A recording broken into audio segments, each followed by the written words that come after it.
नमस्कार। Exam happy by Jharkhand channel में आपका स्वागत है। तो दोस्तों जुड़ चुका हूं मैं यहां पर आप सभी के शिक्षक भर्ती परीक्षा को लेकर के। तो आपको हम बताते चले, यदि आप शिक्षक बनना चाहते हैं, यदि आप जेटेट पास करना चाहते हैं, सहायक आचार्य परीक्षा पास करना चाहते हैं, सहायक अध्यापक आकलन परीक्षा पास करना चाहते हैं, अब तक आपने महसूस किया होगा कि यदि आप में से किसी ने फेल किया है तो वो फेल करने की चांसेस जो होती है 2 नंबर, 4 नंबर, 5 नंबर, इसी के अंतराल में लोग फेल करते हैं।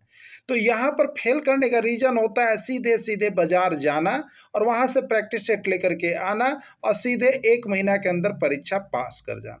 तो ये सारे रोगों से आपको मुक्ति दिलाना पड़ेगा। ये जो है बहुत बड़ी बीमारी है आपकी, जो कि आप ये करते हैं और यहाँ पर पढ़ते नहीं हैं। तो आपको अगर ये 2 नंबर, 4 नंबर, 10 नंबर से यदि आप फेल कर रहे हैं, किसी में रिजल्ट नहीं हो रहा है, तो आप यहाँ पर हमारे चैनल के साथ जुड़िए, जिसमें आपको यहाँ पर एनसीईआरटी टेक्स्ट बुक पर आधारित सारे प्रश्नों की, सारे सब्जेक्ट की तैयारी करवाई जा रही है।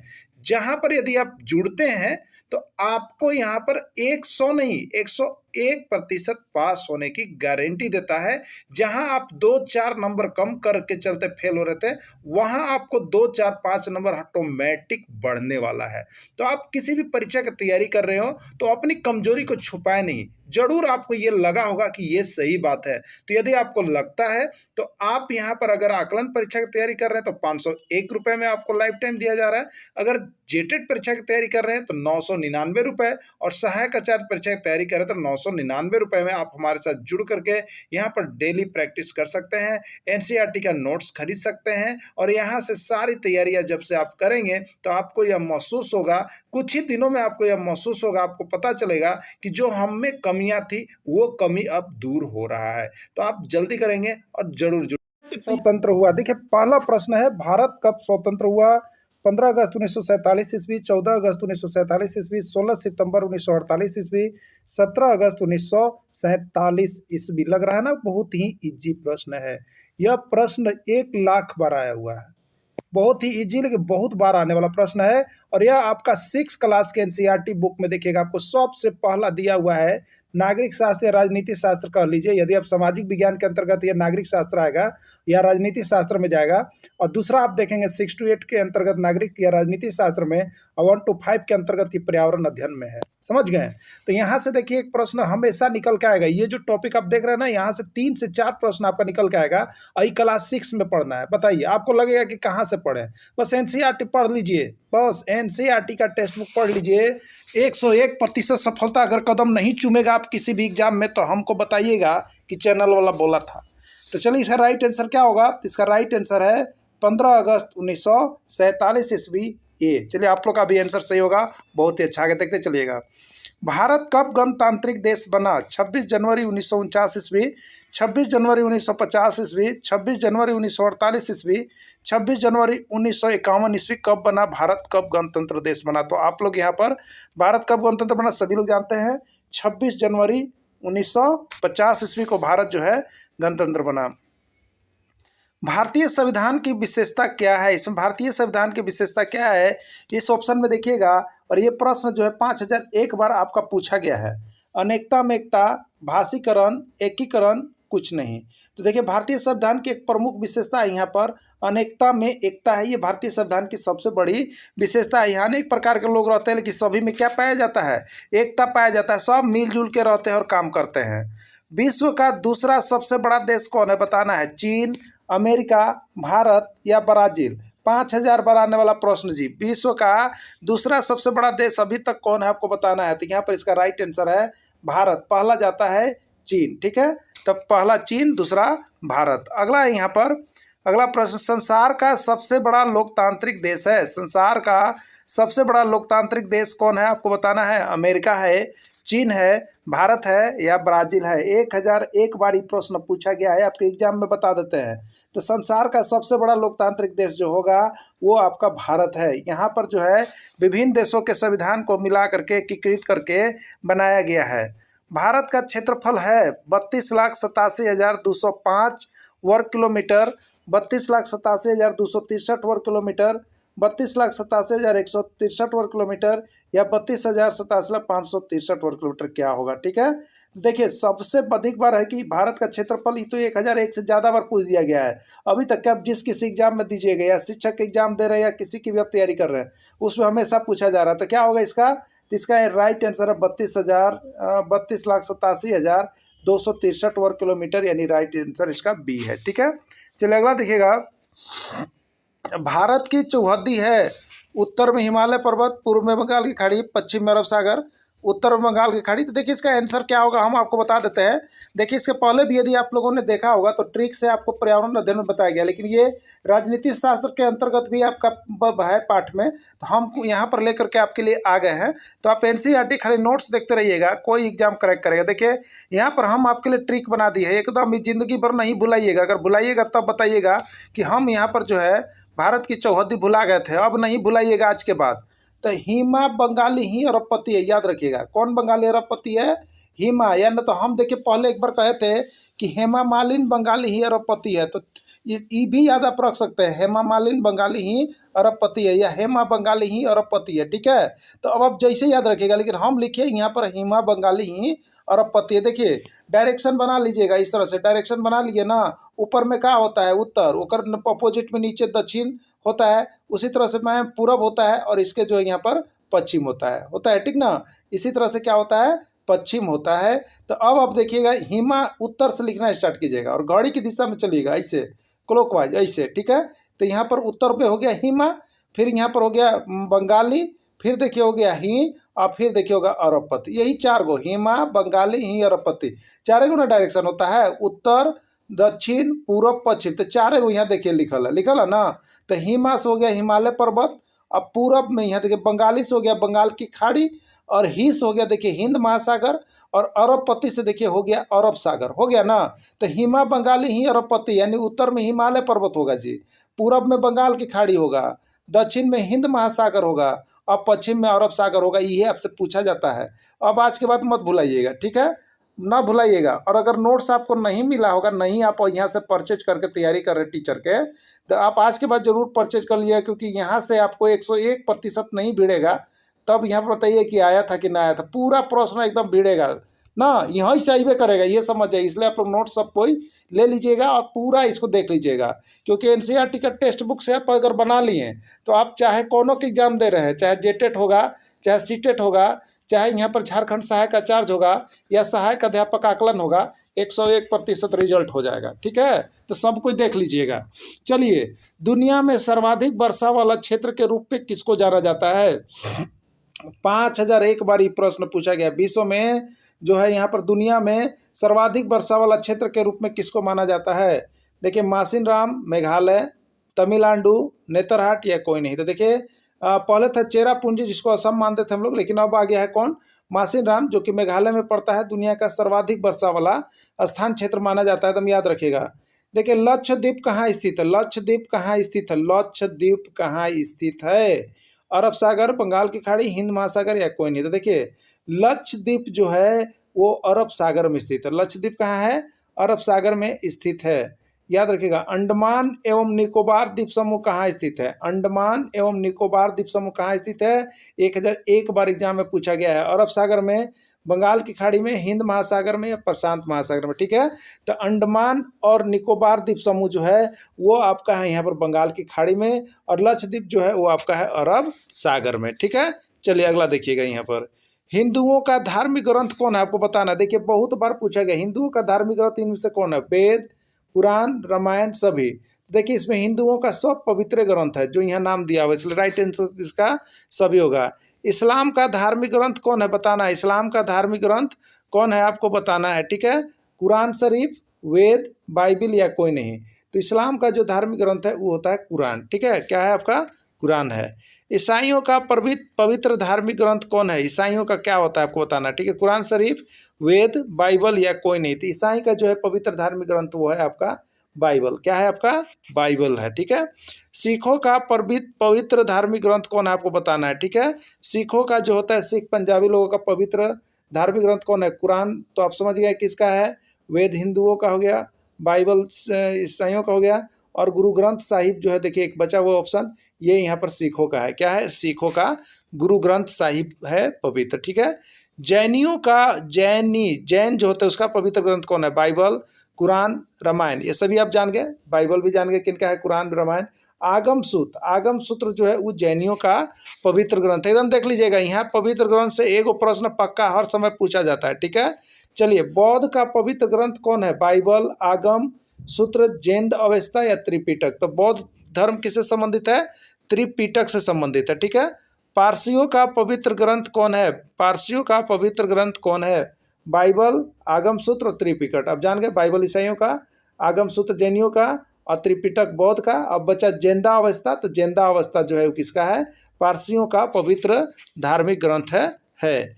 झारखंड में कौन कौन से पर्व मनाए जाते हैं आपको बताना है। देखिए, आपको यहाँ पर झारखंड भी पढ़ना है, ठीक है। तो झारखंड भी धीरे धीरे आपके सारे किताब में मिल जाएंगे, तो झारखंड से भी पूछा जाएगा आपसे। झारखंड में कौन कौन से पर्व मनाए जाते हैं? सरहुल, कर्मा, सोहराई, टूसू, मंडा, सभी। तो देखिए, झारखंड में ये सभी पर्व मनाए जाते हैं, जितने आप नाम देख रहे हैं ये सब मनाया जाता है, ठीक है। चलिए, पंजाब का प्रमुख पर्व कौन है? पंजाब का प्रमुख पर्व कौन है? सरहुल, ओणम, डांडी या बैसाखी? तो देखिए, पंजाब में कौन सी पर्व होता है? बैसाखी होता है, ठीक है। पंजाब का बैसाखी जो पर्व है। बिहार का मुख्य पर्व क्या है बताना है आपको? सरहुल, ओणम, डांडी या छठ? तो बिहार का मुख्य पर्व जो होता है वो छठ के नाम से जाना जाता है। असम का प्रमुख त्यौहार कौन है? असम का प्रमुख त्यौहार कौन है? ठीक है, ये भी प्रश्न 5000 से एक से ज़्यादा बार आया, ठीक है। सरहुल है, डांडी है, बिहू है या कथकली है? तो असम का प्रमुख त्यौहार जो है वो आपका है बिहू। क्या है आपका?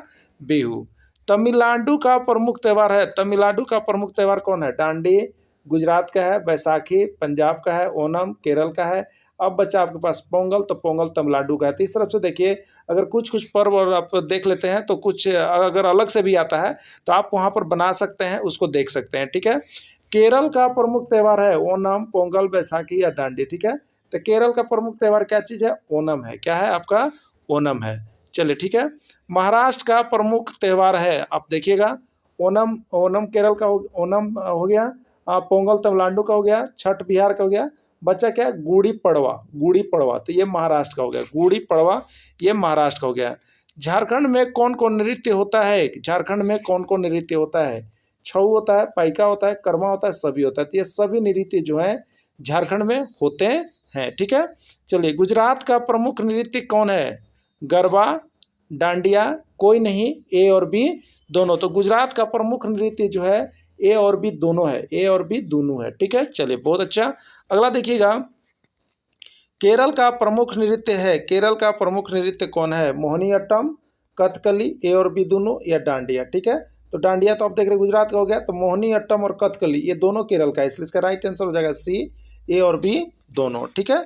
चलिए, अगला देखिएगा, ओडिसी का प्रमुख नृत्य है, ओडिशा का प्रमुख नृत्य किसका? उड़ीसा का प्रमुख नृत्य कौन है? ठीक है, ओडिसी, कथकली, डांडिया या कोई नहीं। तो आप एक करके ऑप्शन याद कर लीजिएगा, ओडिसी उड़ीसा, कथकली केरल, डांडिया गुजरात और कोई नहीं। तो इसमें आंसर कौन हो गया? ओडिसी, ठीक है। ओडिसी उड़ीसा का है। पंजाब का प्रमुख नृत्य कौन है? एकदम याद रखिए, याद रखिए, ओडिसी उड़ीसा, मोहिनीअट्टम और कथकली केरल, डांडिया गुजरात। अब बच्चा कौन सी भैया? भांगड़ा बच्चा हमारे पास, तो भांगड़ा पंजाब का हो गया ना। भांगड़ा नाचे गानों आप सुने हैं, आजा आजा सुने हैं कि न सुने हैं? एकदम सुनिए, सब सुनिए, जीके में सब आता है। तमिलनाडु का प्रमुख नृत्य है भारतनाट्यम, भारतनाट्यम, ओडिशा या कथकली? तो देखिए, कथकली तो केरल का है, ओडिसी उड़ीसा का है, ये कहीं का नहीं है। अब बचा भारतनाट्यम, तो भारतनाट्यम तमिलनाडु का हो जाएगा, ठीक है। क्या हो जाएगा? भारतनाट्यम हो जाएगा। उत्तर प्रदेश का प्रमुख नृत्य कौन है? कथकली, भारतनाट्यम, पोगल या कथक, ठीक है। तो कथकली कहाँ के है भाई बताइए? केरल के है। भारतनाट्यम तमिल हो गया, पोंगल हो गया तमिलनाडु के, और कथक हो गया। तो कथक ये बच रहा है, तो ये जाएगा हमको लगता है उत्तर प्रदेश। चलिए, सही है, उत्तर प्रदेश चला गया। नागालैंड का प्रमुख त्यौहार कौन है बताइए? कथकली, कथकली कहाँ? केरल। कथक उत्तर प्रदेश, पोंगल तमिलनाडु। चांगलो बच्चा, कौन बच्चा? चांगलो, तो नागालैंड, नागालैंड का प्रमुख लोक नृत्य जो है चांगलो है। कौन है? चांगलो। झारखंड में खाए जाते हैं पीठा, धुसका, ढकनी रोटी, मरवे की रोटी, सभी। देखिए, ये सब जो है ना झारखंड के मुख्य और प्रिय भोजन है, यानी इसका राइट आंसर हो जाएगा सभी, ठीक है। पंजाब का लोकप्रिय भोजन कौन है बताइएगा? सब कोई पंजाब जानते हैं, इडली, डोसा, सरसों के साग के साथ मक्का की रोटी या कोई नहीं। देखिए पंजाब में सबसे अधिक मक्का की रोटी चलता है सरसों के साथ, ये पंजाब का मुख्य जो है यहाँ लोकप्रिय भोजन होता है ना। गुजरात का लोकप्रिय भोजन है मक्का की रोटी, इडली, डोसा, ढोकला। तो यहाँ का है ढोकला, क्या है ढोकला। बंगाल का लोकप्रिय भोजन है मक्का की रोटी, इडली, मड़ुए की रोटी, मछली एवं भात।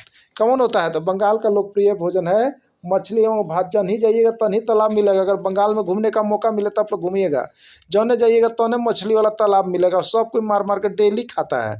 दक्षिण भारत का लोकप्रिय भोजन है डोसा, इडली, सांभर या सभी। देखिए दक्षिणी भारत में डोसा, इडली और सांभर इस सबे के है, ठीक है, सबे के है। देखिए राइट आंसर सभी होगा। दिल्ली का लोकप्रिय भोजन है इडली, मक्का की रोटी, तंदूरी चिकन, मड़ुआ की रोटी। क्या होगा? ठीक है, तो दिल्ली का जो लोकप्रिय भोजन है वो आपका है तंदूरी चिकन। क्या कहते हैं? तंदूरी चिकन चलता है दिल्ली में सबसे ज़्यादा। केरल का लोकप्रिय भोजन है, केरल का लोकप्रिय भोजन क्या है आपको बताना है, ठीक है। केरल का लोकप्रिय भोजन क्या है? बहुत ही अच्छा भोजन होता है केरल में, एकदम समझ आइए, ठीक है। तो केरल का लोकप्रिय भोजन यहाँ देख लीजिए आपका जो मिल रहा है, इडली, डोसा, अवियल, ढोकला। तो देखिए यहाँ नारियल के रूप में होता है, तो सबसे ज़्यादा जो होता है अवियल होता है। यहाँ का भोजन जो है सबसे प्रसिद्ध है अवियल। महाराष्ट्र का लोकप्रिय भोजन है अवियल, ढोकला, डोसा या बड़ा पाव। तो महाराष्ट्र का सबसे अच्छा जो भोजन है वो है बड़ा पाव, जो कि एनहू आ गया और सब कोई बड़ा पाव बड्डी सब खाता है कि नहीं खाते हैं। तो ये सब यहाँ का नहीं है, सब जो है दूसरे जगह से है। नागालैंड एवं सिक्किम का लोकप्रिय भोजन कौन है? मोमोज, डोसा, अवियल या बड़ा पाव। तो देखिए इसमें सब ऑप्शन आ गए हैं, कि ऑप्शन बचा मोमोज। तो इसका राइट आंसर है मोमोज। और देखिए सब जगह मोमोज सब जगह चलने लगा है। आप चाहे कोई झारखंड के कोई जिला में, सब जगह मोमोज जो है चल रहा है। आंध्र प्रदेश का लोकप्रिय भोजन है मोमोज, बिरयानी, बड़ा पाव या अवियल। तो इसका राइट आंसर हो जाएगा बिरयानी, ठीक है। क्या हो जाएगा? बिरयानी। संविधान की 8वीं अनुसूची में, संविधान की 8वीं अनुसूची में कितनी भाषाओं को मान्यता दी गई आपको बताना है, ठीक है। बहुत बार प्रश्न आया है, 1001 से ज़्यादा बार प्रश्न आ गया कि संविधान की 8वीं अनुसूची में कितनी भाषाओं की मान्यता प्रदान की गई है, ठीक है। तो देखिए संविधान की 8वीं अनुसूची का संबंध किससे है? सबसे पहले तो 8वीं अनुसूची जो है वो किससे है? तो भाषा से है। किससे? भाषा से है। और 1001 बार प्रश्न आया हुआ है। 8वीं अनुसूची किससे संबंध है? भाषा से संबंध है। संविधान की 8वीं अनुसूची में कितने भाषाओं की मान्यता प्रदान की गई है? बहुत बार आया है, ठीक है। तो संविधान की 8वीं अनुसूची में 22 भाषाओं की मान्यता प्रदान की गई है, ठीक है। संविधान की 8वीं अनुसूची में 22 भाषाओं की मान्यता प्रदान की गई है। भाषाई आधार पर गठित भारत का प्रथम राज्य कौन है? आंध्र प्रदेश, तमिलनाडु, केरल या झारखंड। तो भाषाई आधार पर गठित भारत का प्रथम जो है वो आपका आंध्र प्रदेश। देखिए दोस्तों आपको बता दें, सभी आप देख रहे हैं ना, एनसीईआरटी का केवल प्रश्न हम लेकर के आए हुए हैं। अब आप देखिए कितने इंपॉर्टेंट प्रश्न है, और आप एक बार अनुभव कर रहे होंगे कि बार बार परीक्षा में पूछा जाता है। इसलिए एनसीईआरटी का जो नोट्स पढ़ लिए ना, जो टेक्स्ट बुक पढ़ लिए, तो देखिए आपको हम इसीलिए लेकर के यहाँ पर इसका सारा पीडीएफ आ रहा है, क्योंकि जो टेक्स्ट बुक जिनको नहीं उपलब्ध है तो टेक्स्ट बुक खरीदने की आवश्यकता नहीं है।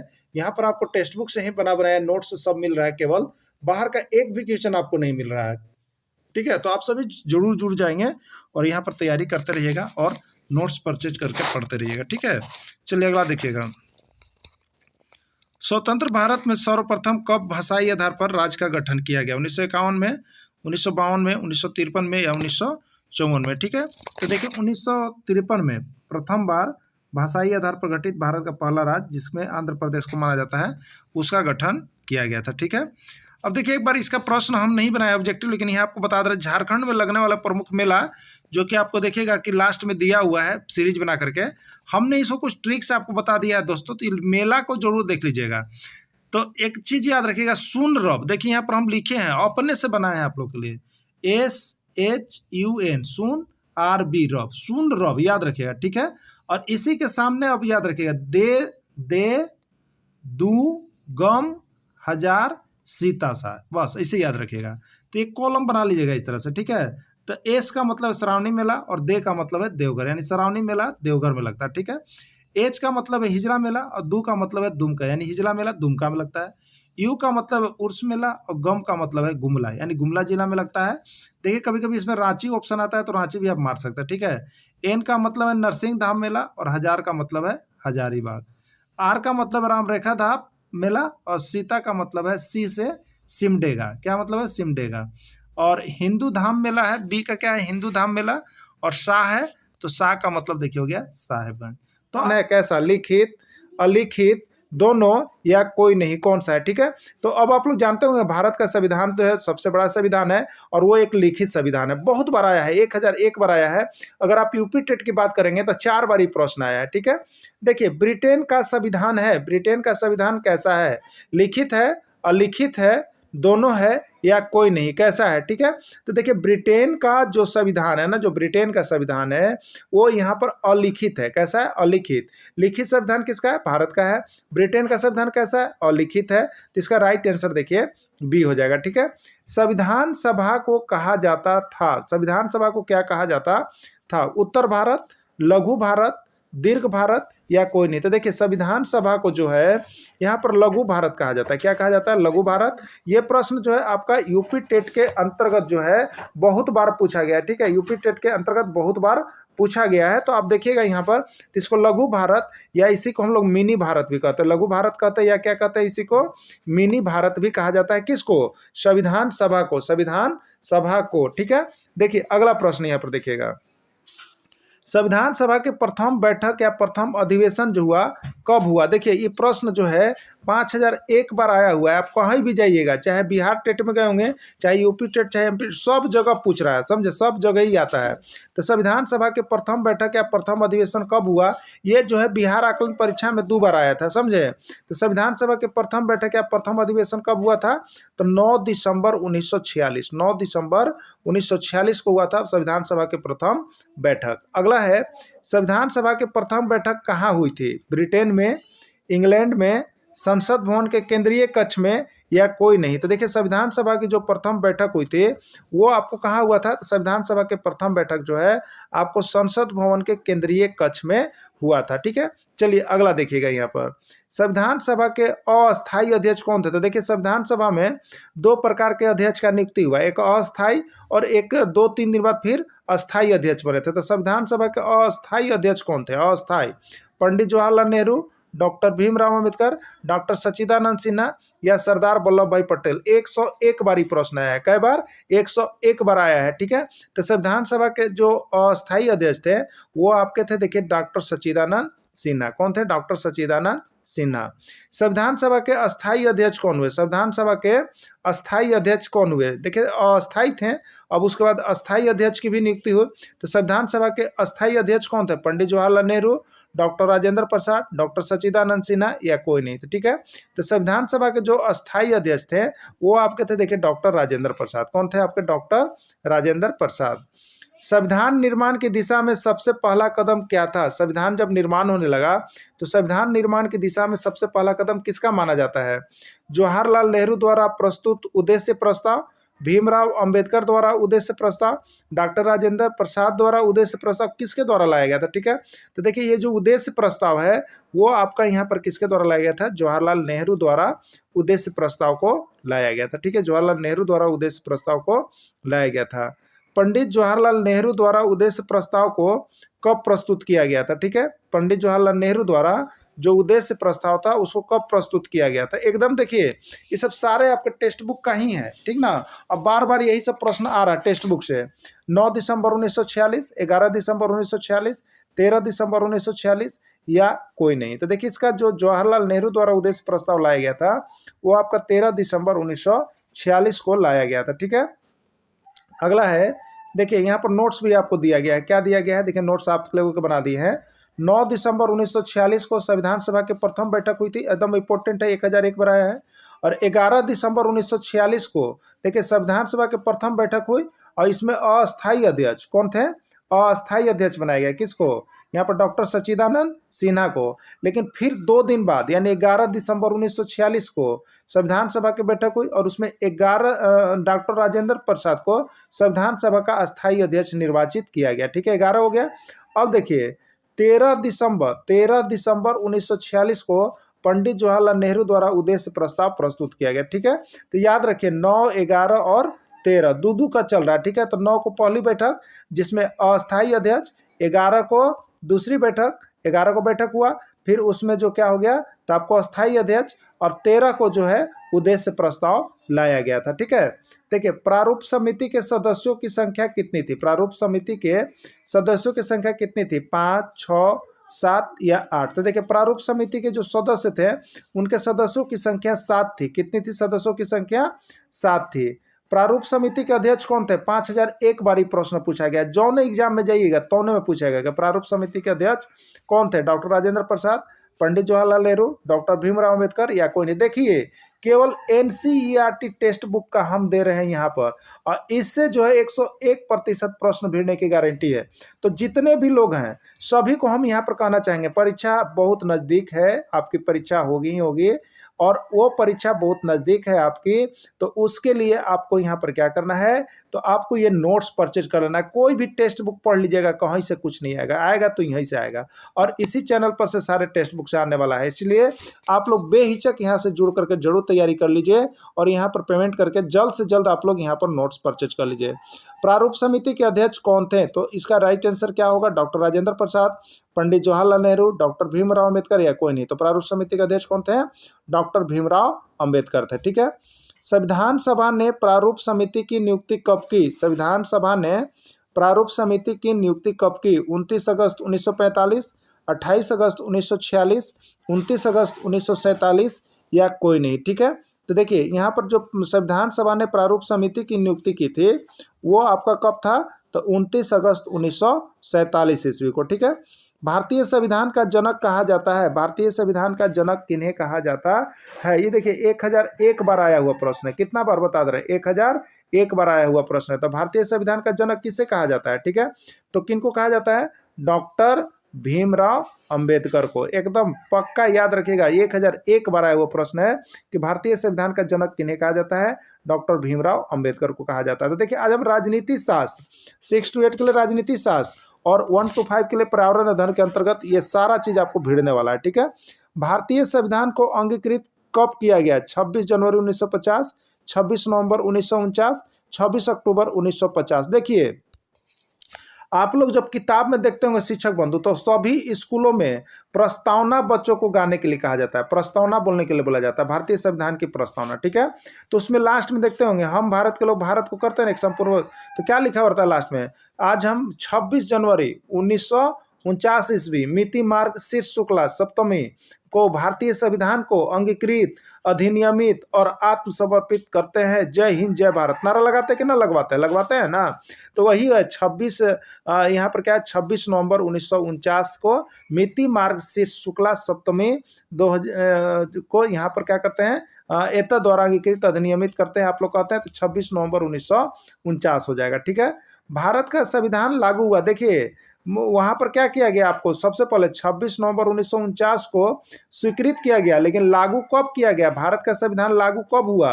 26 नवंबर 1949, 26 जनवरी 1950, 26 नवंबर 1949 या कोई नहीं। ठीक है, तो भारत का संविधान जब लागू हुआ वो था आपका 26 जनवरी 1950, और उसी दिन से भारत क्या घोषित हो गया?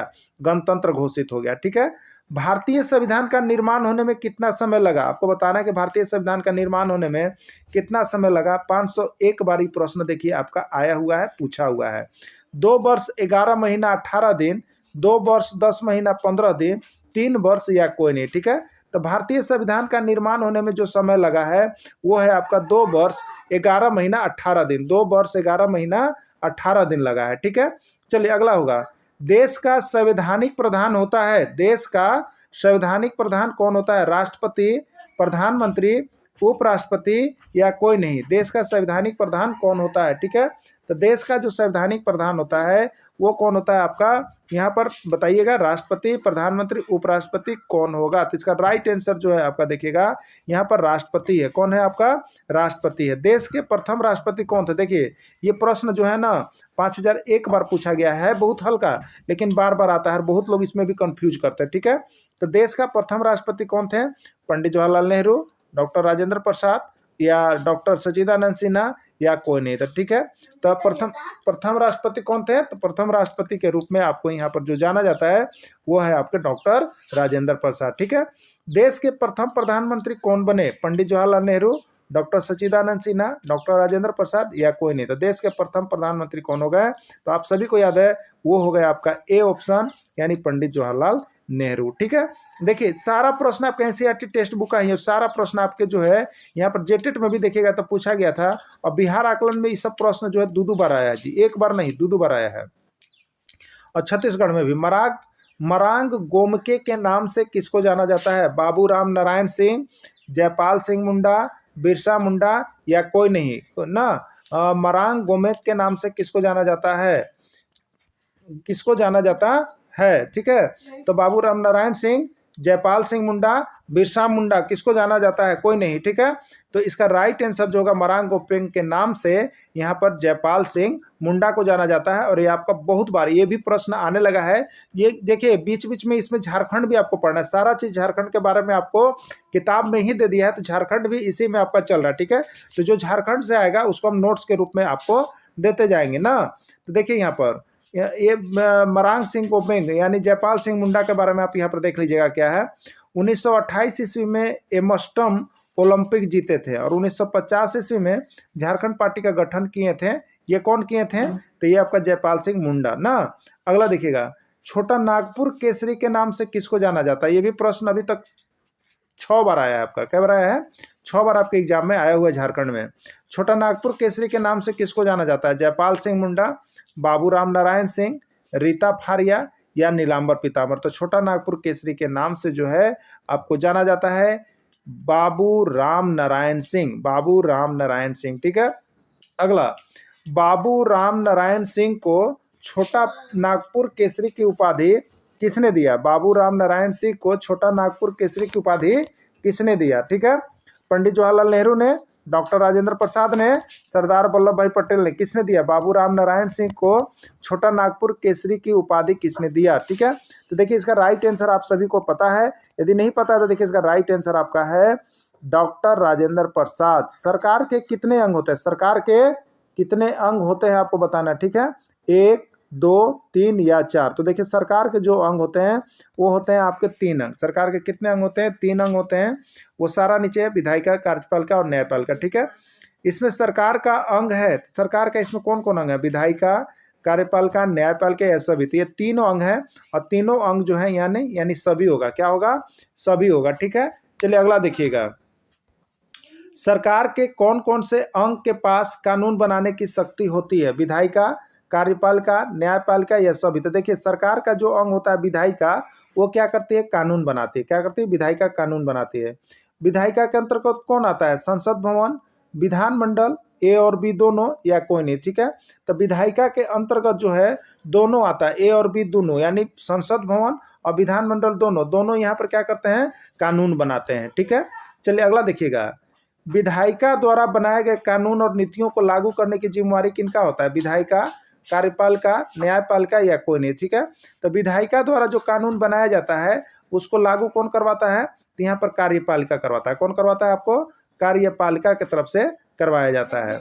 सरकार की प्रशासनिक इकाई है, सरकार की प्रशासनिक इकाई है विधायिका, कार्यपालिका, न्यायपालिका या कोई नहीं। कौन है? ठीक है, सरकार के प्रशासनिक इकाई कौन है? विधायिका, कार्यपालिका, न्यायपालिका या कोई नहीं। तो इसका राइट आंसर हो जाएगा कार्यपालिका। कार्यपालिका के अंतर्गत आता है राष्ट्रपति, प्रधानमंत्री, राज्यपाल, मुख्यमंत्री या सभी। ठीक है, तो कार्यपालिका के अंतर्गत देखिए राष्ट्रपति भी आते हैं, प्रधानमंत्री भी आते हैं, राज्यपाल, मुख्यमंत्री, ये सारे कुछ आपके जो है कार्यपालिका के अंतर्गत आते हैं।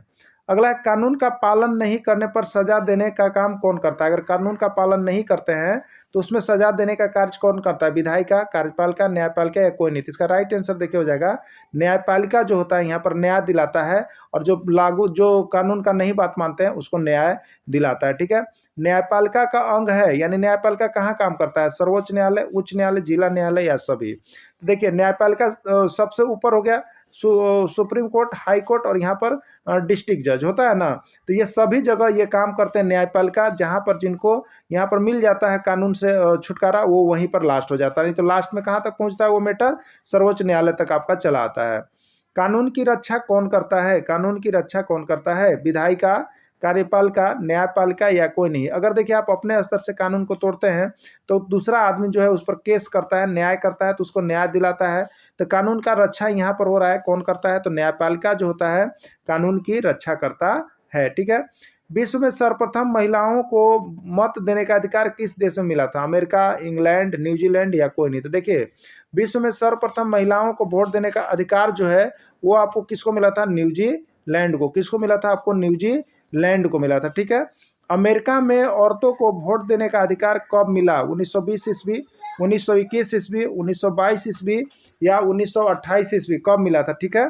तो यहाँ पर राइट आंसर है 1920 ईस्वी। इंग्लैंड में औरतों को वोट देने का अधिकार कब मिला था? 1920 ईस्वी, 1922 ईस्वी, 1928 ईस्वी या 1928 ईस्वी? तो देखिए, इंग्लैंड में जो औरतों को वोट देने का अधिकार मिला था वो आपको यहाँ पर मिला था 1928 ईस्वी में। राजतंत्रीय सरकार में निर्णय किसके हाथ में होता है? राजा रानी के हाथ में, जनता के हाथ में, पुलिस के हाथ में या किसी के हाथ में नहीं? तो देखिए, जो राजतंत्रीय सरकार होते हैं उसमें जो निर्णय होता है वो राजा रानी के हाथ में होता है, राजतंत्रीय में। विश्व का सबसे बड़ा लोकतांत्रिक देश कौन है? अमेरिका, भारत, ब्राजील या कोई नहीं? तो देखिए, विश्व का सबसे बड़ा लोकतांत्रिक देश जो है वो है आपका भारत।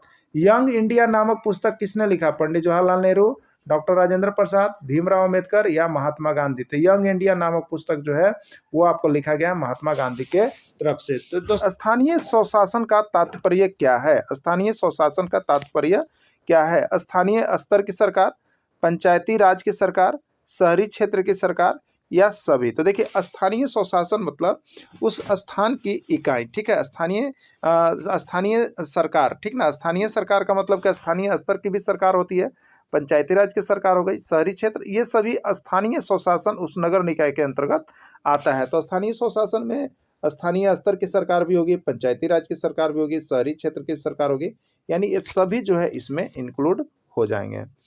झारखंड में किस प्रकार पंचायती राज की व्यवस्था का प्रावधान है? त्रिस्तरीय, द्विस्तरीय, पंच स्तरीय या कोई नहीं? तो आप सभी को इसमें शिक्षक गुण जान रहे हैं। तो झारखंड में किस प्रकार की पंचायती राज व्यवस्था का प्रावधान है? तो यहाँ पर त्रिस्तरीय है, ठीक है, त्रिस्तरीय है ना। किस प्रकार की है? ग्राम स्तर, प्रखंड स्तर, जिला स्तर पर त्रिस्तरीय सरकार का गठन किया गया है झारखंड में। या जितनी भी पंचायती राज संस्था है लगभग जगहों पर त्रिस्तरीय पंचायती राज व्यवस्था का ही प्रावधान किया गया है। झारखंड में पंचायती राज व्यवस्था में महिलाओं को कितना प्रतिशत आरक्षण दिया गया? इस देखिए, सभी टेक्स्ट बुक का और सभी आए हुए प्रश्न है, ठीक है। तो झारखंड में पंचायती राज व्यवस्था में महिलाओं को कितना प्रतिशत आरक्षण दिया गया है? 30%, 40%, 50% या इनमें से कोई नहीं, ठीक है। तो कितना प्रतिशत आरक्षण दिया गया है आप सभी जान रहे होंगे। तो यहाँ पर महिलाओं को जो है 50% रिजर्व सीट किया गया है पंचायती राज चुनाव में, ठीक है, पंचायत के चुनाव में। पंचायती राज व्यवस्था की प्रशासनिक इकाई है ग्राम पंचायत, राज्य पंचायत, राष्ट्र पंचायत या कोई नहीं, ठीक है। तो पंचायती राज व्यवस्था की प्रशासनिक इकाई जो है वो ग्राम पंचायत है, ठीक है। पंचायती राज के लिए किसका होता है? ग्राम पंचायत का चयन होता है और ग्राम पंचायत प्रशासनिक इकाई होती है। ग्राम पंचायत का प्रधान कौन होता है? मुखिया, सरपंच या पंचायत समिति, वार्ड सदस्य या जिला परिषद? तो ग्राम पंचायत का प्रधान कौन होता है? तो ग्राम पंचायत का जो प्रधान होता है वो आपका मुखिया होता है। मुखिया ग्राम पंचायत का प्रधान होता है।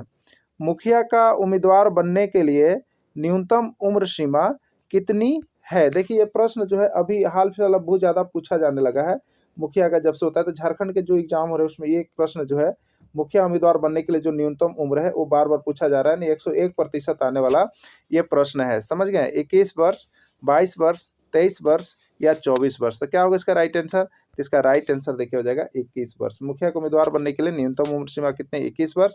21 वर्ष जो उम्मीदवार पूरा कर लिया है वो मुखिया की उम्मीदवारी में खड़ा हो सकता है।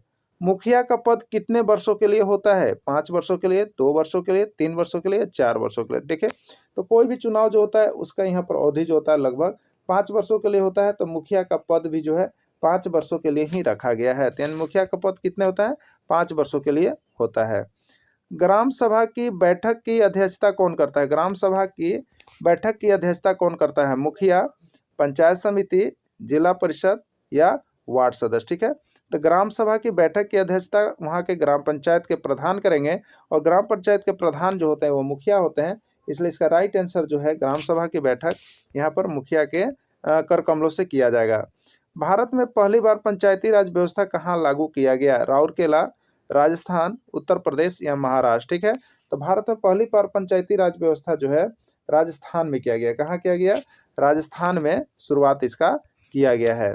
अगला है, भारत में पहली बार पंचायती राज व्यवस्था जो है किस तिथि को लागू किया गया? 2 अक्टूबर 1859, 3 अक्टूबर 1859, 2 अक्टूबर 1959 या 3 अक्टूबर 1969। तो इसका राइट आंसर जो है आपका यहाँ पर 2 अक्टूबर 1959 ईस्वी होगा। क्या होगा? 2 अक्टूबर 1959 ईस्वी को यहाँ पर लागू किया गया है पंचायती राज व्यवस्था को। पंचायती राज व्यवस्था का द्वितीय स्तर कौन होता है? देखिए, पंचायती राज व्यवस्था 3 स्तर का होता है। पहला ग्राम स्तर, प्रखंड स्तर, जिला स्तर। तो पंचायती राज व्यवस्था का पहला स्तर जो होता है वो आपका ग्राम स्तर का होता है। क्या होता है? ग्राम स्तर पर होता है। दूसरा जो होता है प्रखंड स्तर पर, और तीसरा जो होता है जिला स्तर पर। तो इसका राइट आंसर दूसरा स्तर पर, तो दूसरा यानी प्रखंड होता है। ठीक है। अगला है, पंचायती राज व्यवस्था का तृतीय स्तर कौन होता है? ग्राम स्तर, प्रखंड स्तर, जिला स्तर या कोई नहीं। तो पहला है ग्राम, और दूसरा है प्रखंड, और तीसरा है जिला। तो जिला स्तर होगा। राइट आंसर इसका सी हो जाएगा। अगला है, नगर निगम का गठन वैसे नगरों में होती है जहाँ की आबादी होती है। देखिए, बहुत जगह पर नगर निगम होते हैं, पंचायत मुखिया नहीं होती है। तो नगर निगम का गठन कैसे क्षेत्रों में होता है?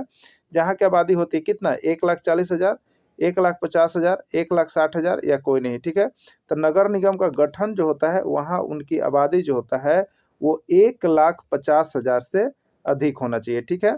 1,50,000 जहाँ की आबादी है वहाँ पर जो है नगर निगम का गठन होगा। नगर निगम के प्रमुख पदाधिकारी कौन होते हैं? मेयर, उप मेयर, प्रशासकीय पदाधिकारी या सभी। ठीक है। तो नगर निगम के प्रमुख पदाधिकारी कौन होते हैं? मेयर, उप मेयर, प्रशासकीय पदाधिकारी या सभी। तो देखिए, नगर निगम के प्रमुख पदाधिकारी में इन सभी का नाम आता है। मेयर भी उसमें शामिल होते हैं, उप मेयर भी होते हैं, प्रशासकीय पदाधिकारी भी होते हैं और सभी होते हैं। मेयर का चुनाव होता है, किस तरह से मेयर का चुनाव होता है? प्रत्यक्ष मतदान विधि के द्वारा, अप्रत्यक्ष मतदान विधि के द्वारा, शासकीय विधि द्वारा या कोई नहीं। ठीक है। तो प्रत्यक्ष मतदान विधि के द्वारा होता है। ठीक है। अगला, नगर निगम की बैठक की अध्यक्षता कौन करता है? मेयर, उप मेयर, वार्ड सदस्य या कोई नहीं। तो नगर निगम की बैठक की अध्यक्षता जो उसका मेन होगा वो करेगा, यानी जो प्रधान होते हैं। तो नगर निगम का प्रधान जो होता है वो मेयर होता है, इसलिए इसका राइट आंसर मेयर हो जाएगा। मेयर की अनुपस्थिति में बैठक की अध्यक्षता कौन करता है? जब मेयर अनुपस्थित हो तो बैठक की अध्यक्षता कौन करेगा? मेयर, उप मेयर, डीडीसी या वार्ड सदस्य। तो जब मेयर अनुपस्थित हो तो उसकी बैठक की अध्यक्षता जो करेगा वो उप मेयर करेगा। कौन करेगा? उप मेयर करेगा।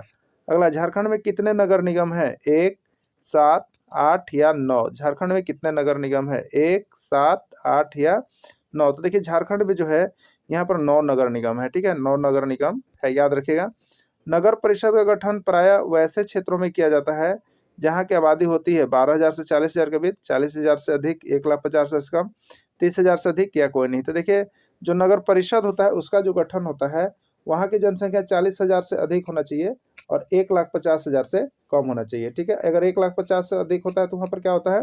नगर निगम होता है। लेकिन 40,000 से अधिक और 1,50,000 के बीच है तो वहाँ पर किसका होता है? नगर परिषद का गठन होता है।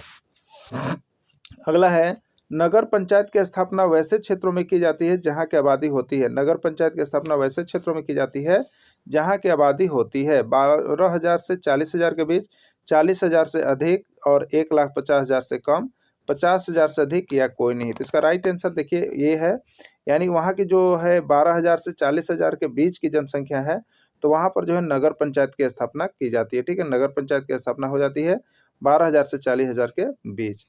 पंचायती राज व्यवस्था के सुधार हेतु गठित प्रमुख समिति है। पंचायती राज व्यवस्था के सुधार हेतु जो गठित की गई समिति वो कौन कौन है? बलवंत राय मेहता समिति कमेटी, अशोक मेहता समिति, ए और बी दोनों या कोई नहीं। ठीक है। क्या होगा इसका राइट आंसर? तो देखिए, पंचायती राज व्यवस्था के सुधार हेतु जो कमेटी गठित की गई थी वो उसमें मुख्य कमेटी आपको थी बलवंत राय मेहता समिति कमेटी, और अशोक मेहता कमेटी भी उसमें शामिल थी। यानी इसका राइट आंसर सी हो जाएगा, ए और बी दोनों, यानी ए और बी दोनों इसका राइट आंसर है, यानी बलवंत राय मेहता समिति और अशोक मेहता समिति। अगला है, नेतरहाट झारखंड के किस जिले में स्थित है? नेतरहाट जो है बहुत ही अच्छा है, झारखंड के किस जिले में स्थित है आपको बताना है। पलामू, गढ़वा, लातेहार या धनबाद, किस जिले में स्थित है आपको नेतरहाट? तो देखिए, नेतरहाट जो है ये झारखंड का बहुत ही अच्छा पर्यटक स्थल है, इसलिए झारखंड के किस जिले में पड़ता है पूछा जा रहा है तो आपका ये लातेहार में पड़ता है। और एक बेतला भी है वो भी आपको लातेहार में ही पड़ता है। तो लातेहार प्रकृति मनोरम दृश्य है, यहाँ पर घूमने के लिए आप आ सकते हैं। अगला है, नेतरहाट लातेहार जिला के किस प्रखंड में पड़ता है? चलिए, नेतरहाट जो है लातेहार जिला है, उसका कौन सा प्रखंड में पड़ता है? बालूमाथ, महुआदार, चंदवा या कोयनी? ठीक है, इसका राइट आंसर है देखिए महुआदार। महुआदार प्रखंड में ही लातेहार जिले के महुआदार प्रखंड में नेतरहाट पड़ता है। छोटा नागपुर का कश्मीर किसको कहा जाता है? छोटा नागपुर जो हम लोग झारखंड है, उसका कश्मीर किसको कहा जाता है? छोटा नागपुर का कश्मीर किसको कहा जाता है, आपको बतलाना है। ठीक है, तो छोटा नागपुर का कश्मीर जो है वो नेतरहाट को ही कहा जाता है। नेतरहाट को ही छोटा नागपुर का कश्मीर कहा जाता है। ठीक है, अगला है छोटा नागपुर की रानी किसको कहा जाता है? नवोदय, लातेहार, नेतरहाट, बेतला या रांची? ठीक है, तो छोटा नागपुर का जो कश्मीर है ना, वो आपको बोला जाता है किसको? तो वो नेतरहाट को ही बोला जाता है। किसको बोला जाता है? नेतरहाट को छोटा नागपुर की रानी भी कहा जाता है। देखिए, सारे प्रश्न आप जो देख रहे हैं, सारे अभी तक जितने झारखंड में एग्जाम हुए हैं, सब में पूछेगा प्रश्न। और देखिएगा, ये सारे प्रश्न आपका टेक्स्ट बुक का भी है। ठीक है, तो इस तरह से ये बहुत ही अच्छा है टेक्स्ट बुक का जो आपको नोट्स मिल रहा है, आप सभी जरूर परचेज करके पढ़ लीजिएगा, क्योंकि यहाँ से